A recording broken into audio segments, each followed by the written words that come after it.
WhatsApp guys, this is me Lovejeet Arora. स्वागत है आप सभी बच्चों का आज की इस क्लास के अंदर। तो चलिए एसक्यूएल की सीरीज के अंदर हम लोग आगे बढ़ते हैं और अगले क्वेश्चन के साथ शुरुआत करते हैं। कहते हैं कि identify the attribute best suitable to be declared as a primary key. तो आपको क्या करना है, प्राइमरी की इसके अंदर से ढूंढ करके देनी है। ठीक है, ये आपकी टेबल है, इसमें कुछ एट्रीब्यूट्स आपको यहाँ पर दे रखे हैं, जैसे एम्प्लॉय नेम, आईडी, सैलरी और डेट ऑफ जॉइनिंग। अब आपको देखना है कि इसमें से कौन सा प्राइमरी की है। तो बिल्कुल प्राइमरी की बिल्कुल पता है आपको कि भाई तीन शर्तें हैं। पहली जो शर्त है कि भाई प्राइमरी की इज लाइक ए क्वीन, एक टेबल में एक प्राइमरी की रहेगी। दूसरी चीज ये कहती है कि भाई जो भी वैल्यू जिसके अंदर आप दोगे ना वो हमेशा यूनिक होनी चाहिए। और तीसरी चीज ये कहती है कि भाई जो वैल्यूज दोगे वो यूनिक तो होंगी होंगी, साथ में वो नॉट नल वैल्यूज होंगी। तो ऐसी जो मुझे चीजें दिख रही हैं वो किसके अंदर दिख रही हैं? जी हाँ, बिल्कुल एम्प्लॉय आईडी के अंदर दिख रही है। तो इसीलिए आप इसको बी ऑप्शन को सही करेंगे और इसी को आप पी के यानी कि प्राइमरी की बना करके आएंगे। आप देखिए डिग्री और कार्डिनलिटी, इसके लिए तो मैंने आपको एक शॉर्ट ट्रिक है जो बता रखी है कि भाई डिग्री और कार्डिनलिटी एक ही झटके में आपको कैसे पता चलेगा। देखिए कुछ भी नहीं है, जैसे मैंने आपको बहुत बार एक शॉर्ट के अंदर भी खैर मैंने बता रखा कि भाई आपको कैसे याद करना है इसको। जैसे कार्डिनलिटी इज कार से कार्डिनलिटी हो गया है ना, और कार कहाँ चलती है? रोड पर। तो बस रो से क्या बन गया हमारी कार्डिनलिटी, यानी कि total number of rose cardinality होती है। तो इसके अंदर टोटल नंबर ऑफ रोज की अगर आप बात करोगे तो आपके पास 1, 2, 3, 4, 5 और 6। तो रो कितनी हो गई इसके अंदर? अगर आप देखो तो रो इज मैम 6 हो गई। कार्डिनलिटी कितनी हो गई? 6। तो आपका इन तीनों में से ऑप्शन होगा, ये नहीं होगा। अब बचा क्या है आपके पास कॉलम? तो 1, 2, 3, 4, 4 कॉलम कहां पर है? तो इसीलिए आपका ऑप्शन बी यहां पर बिल्कुल सही आंसर होगा। अब ये कहता है कि Harish wants to delete all the records of the table employee, structure of the table should not be removed. देखो क्या करना चाह रहा है, वो टेबल तो रिमूव करना चाह रहा है बट वो चाह रहा है कि भाई उसके टेबल के अंदर का डेटा डिलीट हो बट उसकी टेबल की स्ट्रक्चर डिलीट ना हो। ये बिल्कुल वैसे ही है कि भाई आपको घर खाली करना है, घर तुड़वाना नहीं है। तो अब आप इसमें क्या है जो करने वाले हैं, देखिए डिलीट के अंदर बच्चों को बड़ा ही कंफ्यूजन होता है। अगर मैं लिखूं डिलीट फ्रॉम टेबल का नाम, जैसे इस केस में एम्प्लॉय है टेबल है ना, ईएमपी है ना, सेमीकोलन, और अगर मैं लिखूं ड्रॉप टेबल, टेबल का नाम लिख दिया मैंने, है ना, ठीक है। अब बच्चों को बड़ा कंफ्यूजन रहता है इन दोनों के बीच में कि भाई क्या है कंफ्यूजन, है ना। तो डिलीट फ्रॉम टेबल का नाम, ड्रॉप टेबल का जो है नाम, है ना। तो अब देखिए दोनों का ही जो यूज है आपको इस क्वेश्चन से ही समझ में आ जाएगा कि structure of the table should not be removed. मतलब जब आपको डेटा को रिमूव करना है सारे को बट आपको स्ट्रक्चर रिमूव नहीं करनी है तो आप डीएमएल की कमांड का यूज कर रहे होंगे जो कि आपकी डिलीट है, तो आप इसी का यूज करेंगे। लेकिन अगर इसने कहा होता ना कि पूरी टेबल ही डिलीट करनी है अलॉन्ग विद इट्स स्ट्रक्चर, तो आप ड्रॉप टेबल, टेबल का नाम लिख रहे होते। तो इसी से देख करके पता चलता है कि हमारा जो ए ऑप्शन है ये बिल्कुल सही है, क्योंकि इसमें आप सिर्फ टेबल की स्ट्रक्चर ही डिलीट, टेबल की स्ट्रक्चर को डिलीट नहीं करना चाहते हैं, आप डेटा ही डिलीट करना चाह रहे हैं। ठीक है, डिलीट के साथ में आप वेयर क्लॉज मेंशन करके कुछ स्पेसिफिक रिकॉर्ड्स को डिलीट कर सकते हैं, बट ड्रॉप के साथ आप वेयर क्लॉज का इस्तेमाल नहीं कर सकते हैं। Write a query to increase the salary of all the employees by 5,000। तो आपको बढ़ानी है, आपको वो सवाल जिसमें to increase, to decrease, to update, to change ऐसे शब्द लिखे होते हैं, वहां गारंटेड है कि आपको अपडेट का ही यूज है जो देखने को मिले। तो आपको अपडेट के साथ यूज करना होता है सेट। इसमें एक ही कमांड है आपकी अपडेट से related which is this, update table का नाम, अपडेट टेबल का नाम set change is equal, attribute is equal to change. ठीक है, तो यानी कि ए हमारा ऑप्शन इज करेक्ट ऑप्शन। अगर यह स्पेसिफिक दिया होता तो आप आगे वेयर क्लॉज लगा करके मेंशन कर रहे होते, खैर वो तो हमको दिया नहीं। Harish wants to see the structure of the table employ, help him to do the same. Okay, so Harish structure ही टेबल की उड़ाना, नहीं, उड़ाना नहीं चाह रहा, वो सी देखना चाह रहा है ना। तो टेबल की स्ट्रक्चर आप कैसे देख सकते हो? आप DESC या डिस्क्राइब दोनों ही कीवर्ड में से किसी का भी यूज करके टेबल की स्ट्रक्चर को देख सकते हो। अब आपसे मोस्ट पॉपुलर क्वेश्चन के अंदर से एक, Priyansha writes the following command with respect to a table cabs having field cab number, cab name, color, capacity and charges. ठीक है, तो ये सारे उसके अंदर एट्रीब्यूट्स हैं जिनको आप फील्ड्स कह देते हो. कमांड 1 चलाती है और कमांड 2 चलाती है. ठीक है, अब दोनों से उसको अलग अलग आउटपुट आ रहा है जो कि नीचे आपको बता रखा है कि she gets the output as for the first command. ठीक है, तो इसको हम लोग यहाँ पर ऐसे करके इसको रेड कलर में देखते हैं. ये जब चला रही है तो उसको 4 आंसर आ रहा है और अगर वो ये चला रही है तो उसको 3 आंसर आ रहा है. तो आपको उसको बताना है, जस्टिफाई करना है कि भाई आपका ये आउटपुट ऐसे क्यों आ रहा है जबकि वो थोड़ा सा ही चेंज कर रही है. वो यहाँ पर एक डिस्टिंक्ट कीवर्ड है जिसका वो यूज कर रही है. तो अब ऐसे में आप कैसे आंसर है, अक्सर आपको जो क्वेश्चन आता है सेलेक्ट काउंट स्टार और काउंट के अंदर एट्रीब्यूट है. इस बार उसने एट्रीब्यूट नहीं मतलब स्टार नहीं डाला या एट्रीब्यूट नहीं डाला, उसने डिस्टिंक्ट साथ में डाल दिया है. देखिए डिस्टिंक्ट का तब यूज होता है जब आपको यूनिक जो वैल्यूज हैं उस एट्रीब्यूट के अंदर की उनको आपको देखना है. ठीक है, तो इसका ये मतलब हुआ कि उसमें 4 तो रिकॉर्ड हैं जो कि जिसमें डेटा है, बाकी ये 3 का मतलब यहां पर ये हो गया कि 2 वैल्यूज आपकी डुप्लीकेट आ रही है. ठीक है, तो 2 क्या है, सेम है. तो इस वजह से 2 सेम का मतलब है कि आपके पास जो 2 कलर है ना वो सेम होंगे.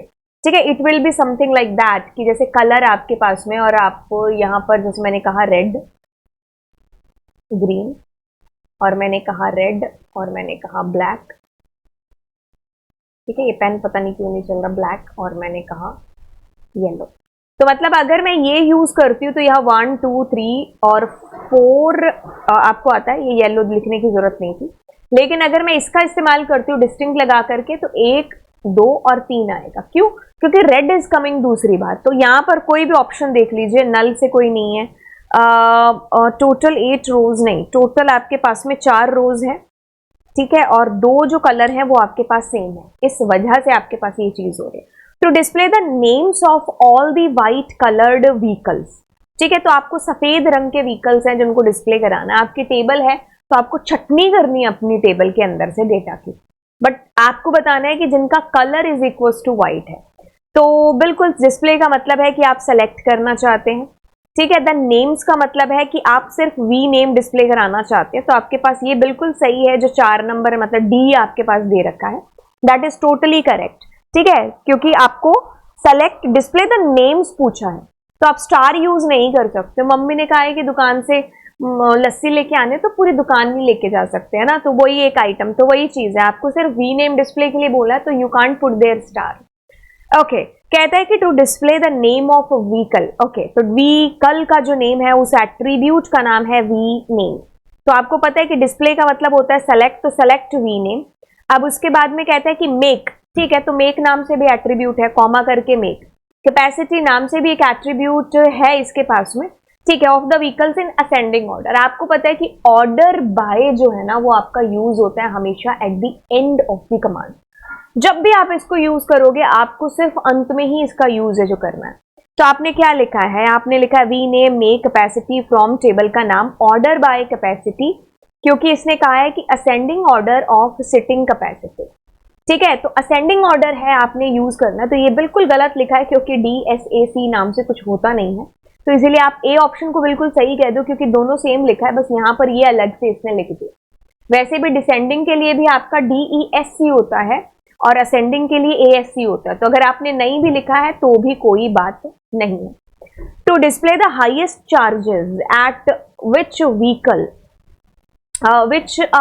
Can be hired from cab hub. ठीक है, तो हाईएस्ट चार्जेस आपके पास में एक एग्रीगेट फंक्शन है जिसका नाम है मैक्स, जिसके थ्रू आप मैक्सिमम वैल्यू को ले लेते हैं. तो आपने कुछ नहीं लिखा, आपने लिखा मैक्सिमम चार्जेस टेबल का नाम, दैट्स इट.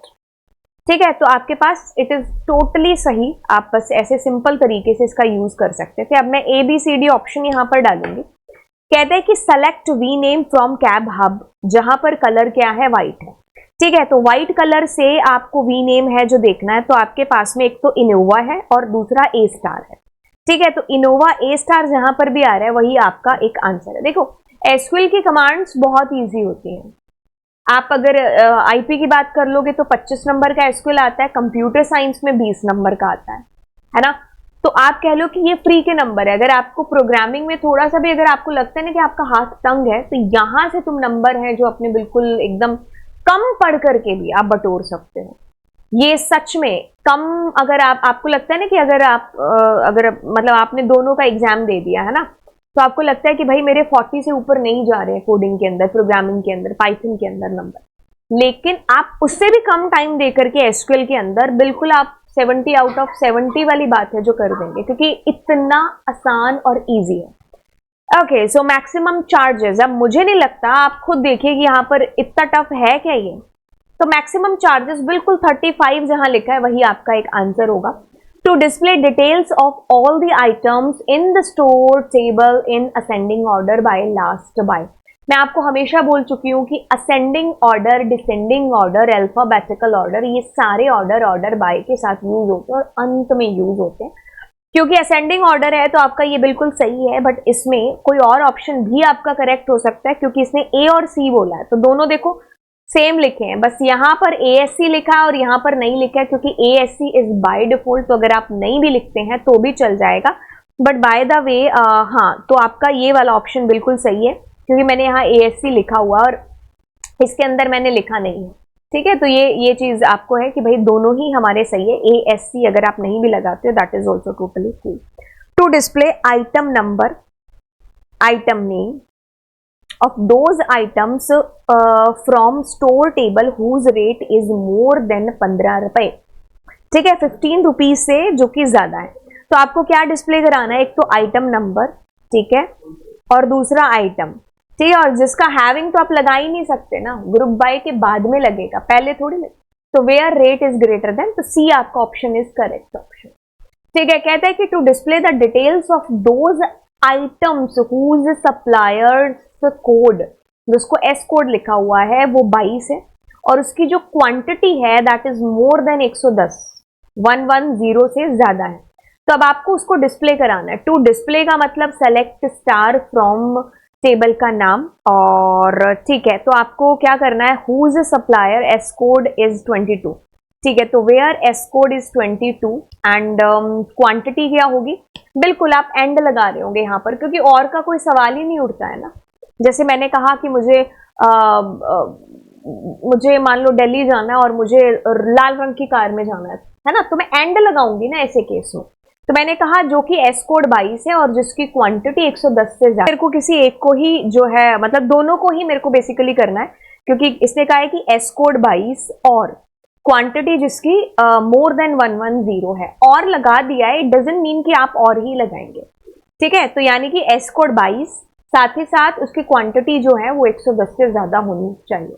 ठीक है, अब ये कहते हैं कि to display minimum rate of each, sorry, to display minimum rate of item for each supplier individually as per S code from the table store. ठीक है, to display minimum rate of item for each supplier. ठीक है, तो to display, ठीक है, तो आप क्या करेंगे, मिन के अंदर आपने लिखा है rate.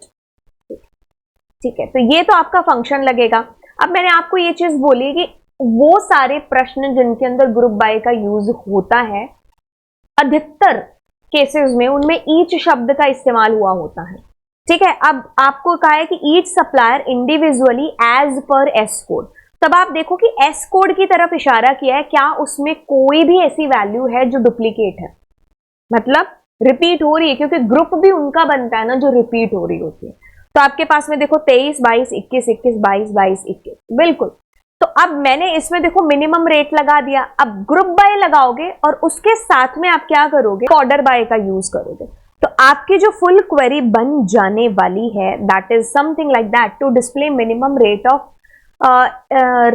Of item for each supplier individually as per S code from the table जिसका नाम है स्टोर। तो आपको मैं कहां पर लिख करके बताऊं, तो आपके पास में देखो क्या यूज होगा इसके अंदर, जैसे मैं इसको यहां यूज करके दिखाती हूँ, पीछे वाला जो बैकग्राउंड है, तो आप लिखेंगे सेलेक्ट, मुझे क्या करना है, एस कोड है ना, लेकिन क्या यूज करना है आपको, मिनिमम रेट है ना, तो मिन के अंदर आप लिखेंगे rate.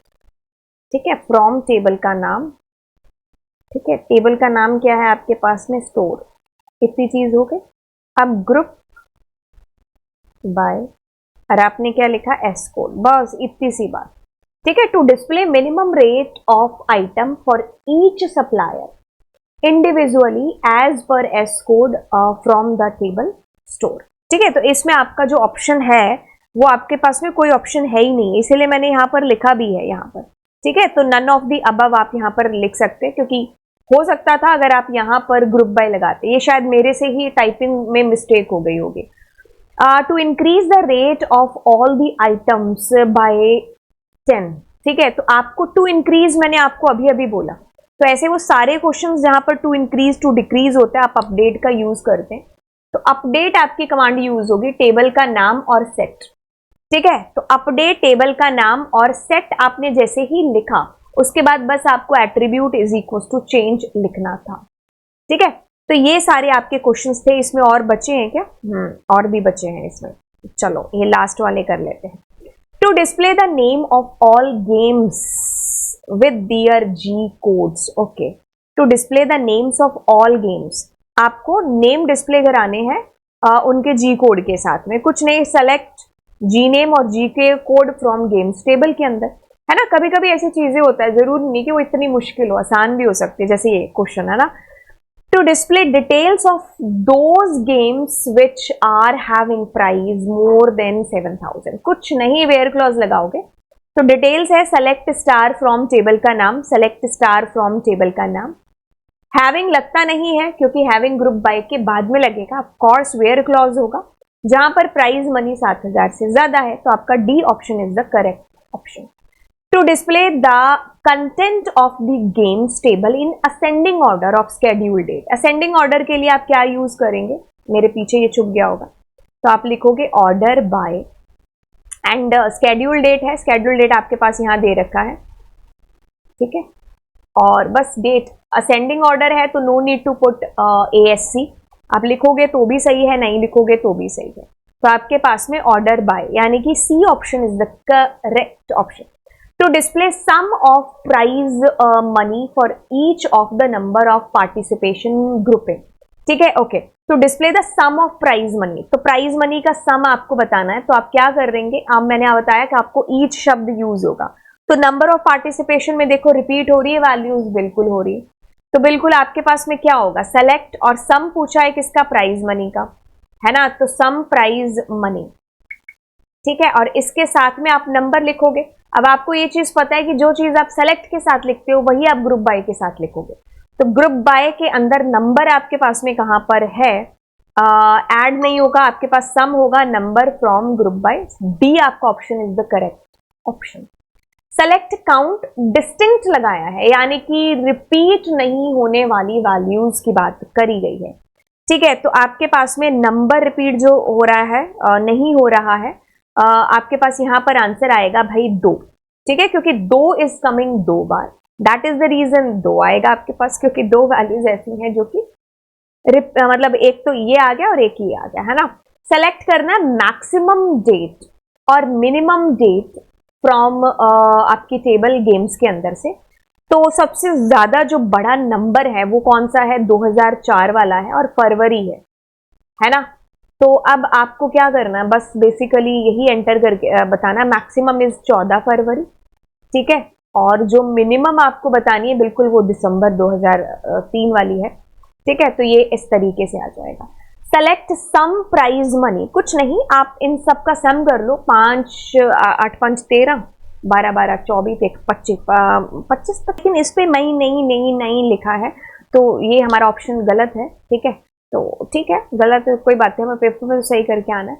Select distinct G code from player. Okay, so distinct फिर से लग गया आपके पास में, जी कोड। ओके, तो जी कोड, लेकिन इसमें याद रखना है कि टेबल इज प्लेयर टेबल, तो आपके पास देखिए 101 108 और 103, जहां पर भी लिखा है वही आपका आंसर है। ठीक है, अब ये कहते हैं कि to display details of those faculties whose salary is greater than 12,000, तो आपको इस कमांड को लिखना है, कुछ भी नहीं, इस डिस्प्ले का मतलब है सेलेक्ट स्टार फ्रॉम टेबल का नाम इस फैकल्टी टेबल, सुपर कूल है, और जहां पर भी सैलरी क्या है 12,000 से ज्यादा है तो सैलरी वाला एट्रीब्यूट होना चाहिए, बस इतनी सी बात, बिल्कुल हो गई है रात।